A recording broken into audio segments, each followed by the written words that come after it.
Hi, I'm Tammy Levent, and through this series you're going to go through quite a bit with me. Besides my story, which I'm getting ready to share with you, we're going to be going over how each step of the way I was managed to build my business, build my brand, keep my family together, go through the tragedies and the triumphs and the success of the business and the downfalls of everything that I've been through in the travel industry and personally and business-wise. You're going to see a lot of transformation, but I think the purpose of this introduction, for you to get to know me a little bit better about who I am and where I came from, is to see that we all have challenges and we all face a lot of different things in our lives. It's how you manage to work with them, whatever's thrown your way, and what direction you take in your life. So I'll just give you a little bit of an overview of how I started. Not to bore you of where where it all began. We're not going to start from birth, but I was born in New York. My parents were immigrants from Greece, and they were entrepreneurs. They never finished school. They were came from the war, and they came here through Ellis Island. And when they came here, of course, they had very little. My grandmother and my aunts and my uncles and everyone lived in one big great house. But somehow they managed, and somehow they all became their own business owners.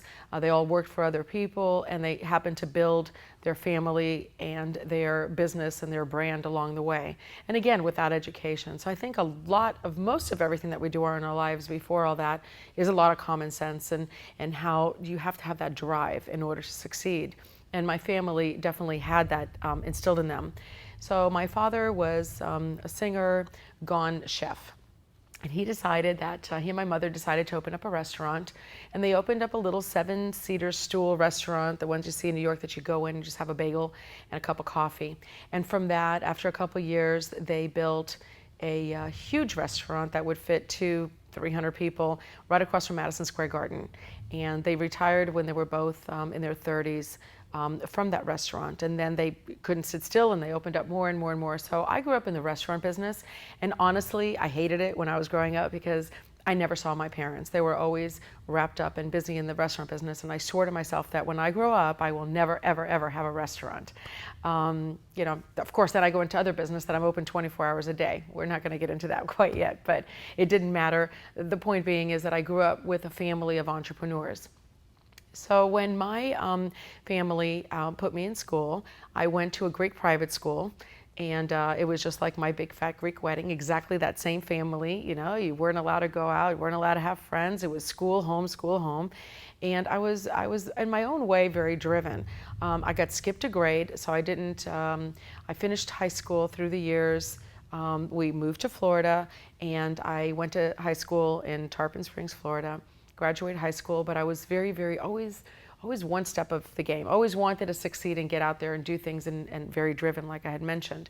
So I went to high school and went to junior college at the same time, St. Pete College, and I took some courses, and then I graduated high school when I was 16 years old. So I graduated way younger than everybody else did. So what do you do at 16? You graduate, and I really didn't have any intention or any desire to further my career in college. I just didn't want to do it. I wanted to go to New York and become an entrepreneur. So that's what I did. I packed up everything in my small little car and headed to New York. And my mother said to me, "You don't even have a place to live." I said, "Don't worry about it. I'll find a place when I get there." So I went to New York, and I lived in a very small apartment, and actually found 3 jobs that I was working at the time. I was working, managed to work at 3 different restaurants, 3 different shifts and hostessing. I think I slept 3 hours a day to 4 hours. That was enough for me. And I needed something a little bit more. I needed a career, and how was I going to find that? Well, I landed a job in a company that was an export company that they needed somebody to do translation. This is when my Greek came in handy for all those years of Greek school. And that's when it came into use after all those years. Besides talking to Greek to my grandmother, who didn't speak a word of English, I got a job translating in a sales company that would ship 220-volt appliances to overseas. And basically I worked for this company for about a year and realized that they were the only company in New York that was able to import not just electronics, but refrigerators and 220, stoves, appliances, small appliances, and everything. And I felt that they would sell the products to Greeks or to other European markets, also the Middle East. We did a lot in Sudan and those areas. And then they would take it to a shipping company that would ship it to their country. And I noticed that, why isn't the shipping company doing this? Why isn't anybody else taking these appliances and actually doing a one-stop shop, doing it in there? Now, you have to understand, I'm 17 at the time, but all this is coming into play into my head. So I said, you know what, I have an idea, I think this can work. So I went to the shipping company directly and said to them, why don't you compete? Why don't you bring this in and do it yourself? He says, well, I don't have anyone to do it. I said, I'll do it. So within that organization, this was my first strategic partnership. And we're gonna definitely talk about that more later on for the strategic partnerships. But this was my first partnership at 17 years old. I had no money at the time. I've been through a lot as well up to this point. I'm not going to bore you. I'm not going to make you go crazy with all my things that's happened to me this far, but I had a stalker pretty much and burned my apartment while I was in it. So at this point, I have nothing left. My car was stolen. It was stripped out of everything. So I have no car. I barely have an apartment, barely have clothes on my back. And at this point, I'm working for this company that I'm making very little money and said, listen, I need to do my own. And he took me in. And it was called Seven Islands Packing Express. We had a 60,000 square foot warehouse under the BQE in New York, under the expressway. And I brought in the appliances because I worked with this gentleman for about a year to 2 years and learned everything about the business. And sure enough, it became very successful. So by the age of 20, I made my first million. And it was very lucrative and it was very exciting, and I got to meet with families. So what I did was we partnered and I brought in that book of business. And then I, was with, I'd met someone and I was with my husband. I ended up getting married at 19, and then I got pregnant at about 23 and said, oh my gosh, my mother's not here. What am I gonna do? I can't raise a baby on my own. I have no one in New York other than extended family. So I decided to, told my husband, I think it's time for us to move back. And I need to move back to Florida to be near my family. And he was okay with everything. He didn't really have much of a family, so he said, it's fine wherever you want to move to. So we decided to sell the business and move back to Florida. And I had some complications with the pregnancy, but during that time we had to do something. So we opened up another shipping company that was domestic travel, not the export anymore. And we also opened up a jewelry store. And I had the baby, and things were going great. And it was a few years later, about 5 years later after we opened up the store, that we had an armed robbery. And two men came into the store and they beat my husband extensively, really, really bad, to the point where that he had mild brain damage. And we lost everything overnight. Everything was taken. And my girl that worked for me wasn't in the office. She went out to get some lunch.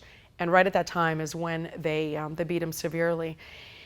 And when I came and saw him, I knew that we would have problems, but I didn't know that, the money that you had saved, and of course I had complications with my daughter in the pregnancy, so a lot of our funds had gone to that. We just moved there not too long back before that, so the house and the cars and the bills and everything that you have along the way, the inventory for the business was pretty much paid for. So here you are having a business and your inventory is paid for and your inventory is gone, and then you don't have much money left because everything was taken. It was a very devastating time for the entire family. I had to go out and get a job, and unfortunately at the time, I never worked for anyone pretty much my entire life. It was always little jobs. And back in the 80s, the biggest job back then was telemarketing. And I hate to say it, but I started telemarketing for a company that used to sell vacation packages. Total scam. Wasn't even a legit company. I think they're shut down since then. And I was selling so much and so much travel that was not legit. Of course, it was all this timeshare, send you to the Bahamas for $398, that I actually was the best in the company. And when I first started working there, we only had like 20 employees. Now it started building and they wanted to make me Tammy the trainer. So they hired me to train all these employees. By the time I left, we had about 200 employees within I'd say within a 6-month, almost a year time frame. So one day I'm sitting at work, and this is April 11th, 1995, and the police walk in, and they're like, "We need to talk to you." And I didn't know what the problem was. I didn't know if something with my husband again. I didn't know if it was the family. I had no idea what was going on. At the time now, I had a son, I had a baby.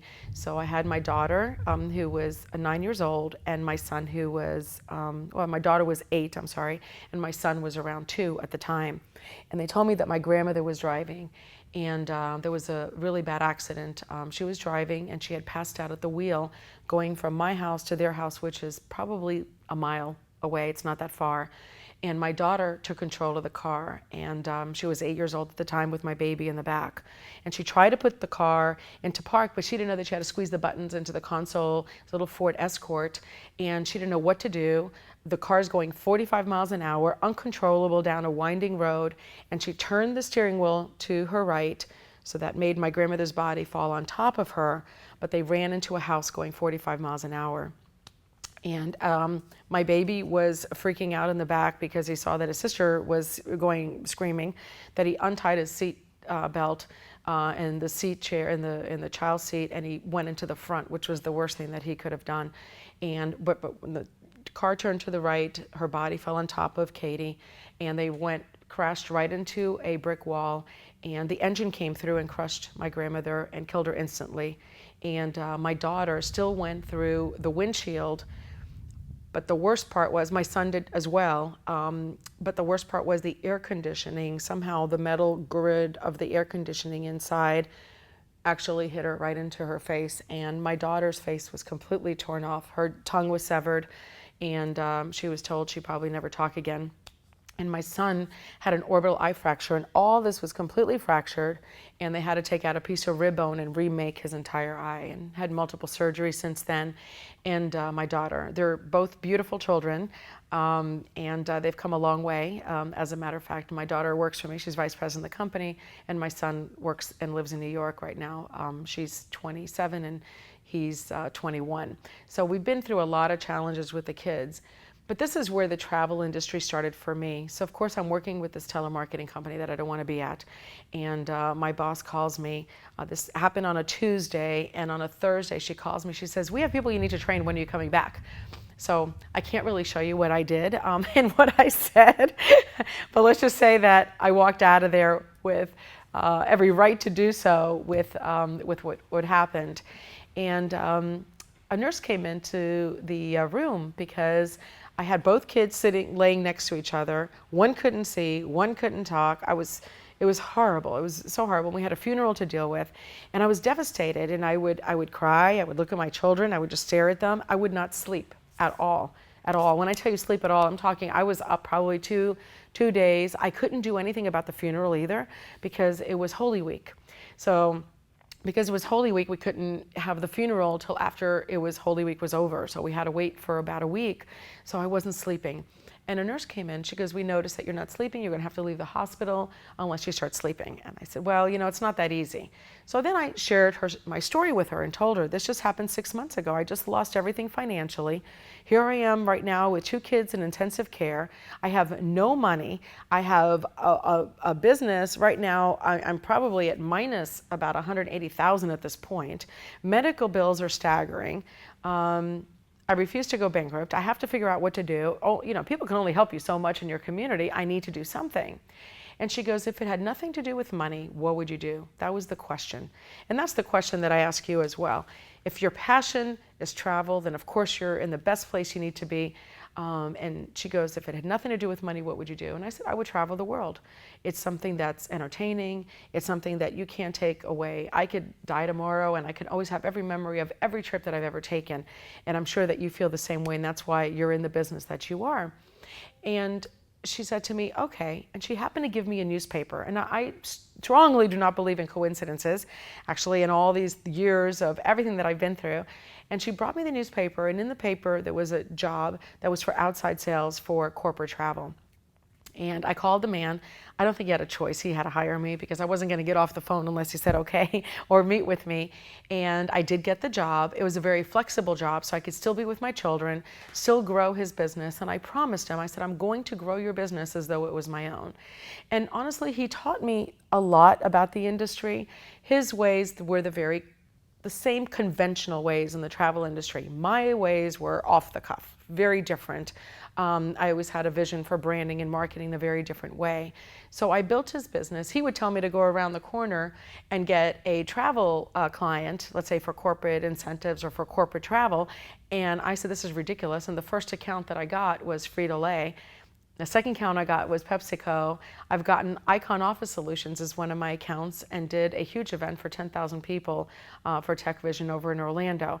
So my vision was not small by any means in the travel industry. So I built his brand and his company to over 2 million in probably within the first year. And he was very, very ill and he retired and he had no one to leave it to. So I ended up inheriting, let's say, his travel business. But what good is that? It's still just me. I had nowhere to go. I had this book of business, and it was at the worst possible time. If you remember, 1997 is when we had our commission cuts, the worst time ever. I took the book of business that I had, and I brought it into a friend of mine that had a travel agency and said, listen, I need your help. I need to sit somewhere at least to learn more and do more. And all I knew how to do was corporate. I knew nothing about leisure. So I started getting more educated with the leisure business and travel, everything about travel, adventure travel, you name it. I was reading everything, going to every seminar, going to everything that I could possibly do. And of course, online wasn't that big back then. That's when the internet first started. But the worst thing that happened to our industry was that we had the commission cuts. So first it was 10%, if you remember, with the airlines, if you've been around that long, and then it went down to 8%, then it went to 5%, then went to 0, and then we had to start charging our fees and everything. And everyone was so worried, oh my God, we're gonna charge fees, we're gonna lose our clients. And we still retained the clients, and now they're so used to paying fees that they wouldn't even know how to buy a ticket without fees. Some of them are not really educated and think that if you book online that you're not going to pay a fee, which obviously we all know that they do, it's just hidden and nobody knows about it. So I had all this to deal with, but it was only me. So how in the world am I going to do 2 million of that book of business, plus grow the business into more without having the help? So here is my second strategic partnership in my life. We happened to be in a little location. I went to a drugstore back then, it was Ecker Drugstore, and there was a newspaper, and it was called the Business Journal. And I have to admit that today, even today, the Business Journal is probably the most lucrative tool that I have in my possession. It's done so much for me through the years, and we're going to talk more about that later on in branding marketing, and how the Business Journal has helped me for a little bit of $67 a year subscription. But at the time it was a $1 newspaper, got the newspaper, and my luck, I opened up the paper and it was the top travel agencies of Tampa Bay. Coincidence, you ask? Absolutely not. I don't believe in coincidences. So it was placed in my hand for a reason, and there was a purpose to this. So I looked at the first one. I wasn't going to go there. It was a AAA. I looked at the second one. They were all pretty much a franchise, American Express, everything down the line. The eighth one down was a woman-owned business. It was Bay Travel. And what is the worst that can happen when you make that call? The worst thing that you're going to be told is no. Well, I wasn't going to take no for an answer because I had a book of business. I needed a home. I needed a partnership. So I picked up the phone and I said, is Brenda there? Brenda's on the phone. She'll get back to you, whatever. The typical, because you're calling the owner. So I said, well, you tell Brenda that I have over $2 million worth of business and I need a home and I'm interested in bringing it to her location. I literally had a phone call. By the time I hung up, the phone rang. And Brenda and I met, and I was in her location with her husband and her within 2 weeks. So that was a very quick move. Actually, it was that day that I went and met with them like 3 days later, and they said, yes, we definitely want to do this partnership. This partnership cost me zero money to get in. It didn't cost them any money to get into. Basically, we strategically partnered. We gave each other a certain criteria of what we needed, what our expectations were, and then we stuck with that. And I gave him 30% of the business. I said to him, this is what I need. I need the support for someone to answer my phones. I need somebody there with a desk, a fax, and a computer, and to help me when I bring in the business, for them to manage it, market it, and work it. Because you need someone outside to bring in the bulk of business. And we were together for from 1997-ish, 8 until 2001. And it was great. The only reason that we broke off in great terms was because he still wanted to go the corporate way. Corporate was dying down very quickly. And I had a vision of leisure. And I had a vision of doing destination weddings when they weren't even popular then. Nobody even knew what a destination wedding was. So I'm known now as the destination wedding guru because I started them back in 1998, 1999 when they weren't even heard of. And that's how I, expanded my book of business, because I saw the corporate was dying out. And then we built the leisure business into millions and doing a lot of the trade shows and the bridal shows, which I'm going to get into again a little bit more later of how I built that brand. And then I left in 2001. I left at the worst time. I left on September 1st, 2001. About 4 days into being into my new location, we had a hurricane come through, really a tropical storm, and there was, I guess, a leak on the roof of the building. And we came in, I actually have the video footage, I have to find it because I think it's hysterical now because years later, but at the time it was not funny at all. All of the ceiling tiles bowed with water and they all fell on all of our computers and all of our desks. So my entire company was completely flooded out. And all the ceiling tiles were crumbled in little pieces and I had no computers, I had nothing. And that was 4 days after I moved into my new location. And then you know what happened after that? September 11th. And I'm sitting there watching the TV and I'm watching the towers and I'm thinking, wow, Tammy, you just started your new business on your own, on your new, on your own. And here you are with September 11th as a challenge. And I remember all these customers calling us, and I'm sure you remember too if you were there then. And you had this, I want to cancel, I want to cancel, and I want to cancel. And I saved every single customer that called us. At the time, we probably had a book of business at about 1,500 customers at the time. We were a huge company. We were doing probably around 3 to 4 million at the time. And I'll never forget that. I was on the phone with every single customer. I was on 24/7, and I would ask the question, is a $200 deposit going to make a difference in your life today? All this is going to boil over, all of it's going to end tomorrow or within a certain time. You're going to forget about it. Then we're going to have to rebook everything and do everything over again. Can you just hold it for 30 days? If you still want to cancel in 30 days, we'll go ahead and cancel in 30 days. I'll put it in writing for you, but can you just hold off? Every single customer held off. We didn't have any cancellations, but then no new business was coming in and it was killing us. So I actually went out and my number one priority in my business, yes, is my customers, but honestly, my number one priority is my employees. And they're not employees, they're all 1099. Every single person that works for me is an independent contractor. And I give everyone a share of my business. But how was I going to fund them? How was I going to help them when they work on commission only?